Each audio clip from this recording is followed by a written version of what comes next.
যুক্তরাষ্ট্রের দাবি মিথ্যা, অবরুদ্ধ অর্থ দিয়ে মার্কিন পণ্য কিনবে না ইরান, এমনই একটি মন্তব্য করেছেন ইরানের পার্লামেন্ট স্পিকার মোহাম্মদ বাগের গালিবাফ।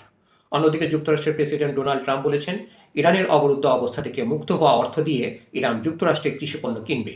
এই যে পরস্পর বিরোধী মন্তব্য, আসলে কোনটি সত্য আর কোনটি মিথ্যা? আসসালামু আলাইকুম দর্শক, চোখ রাখুন বার্তা নির্দেশের সাথে থাকুন, সাবস্ক্রাইব করে। যুক্তরাষ্ট্রের দাবিকে পুরোপুরি মিথ্যা ও ভিত্তিহীন বলে উড়িয়ে দিয়েছে ইরান।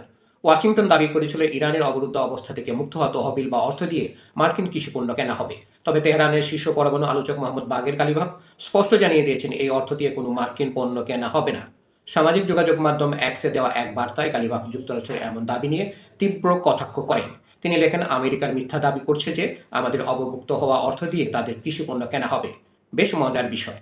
যুক্তরাষ্ট্রের দীর্ঘদিনের বৈরী আচরণের দিকে ইঙ্গিত করে তিনি আরও বলেন, আমরা কেবল একটি ফসলই চাষ করছি, যা আপনারা বহু বছর ধরে বুনে এসেছেন, আর তা হলো দশকের পর দশক ধরে চলা পারস্পরিক অবিশ্বাস।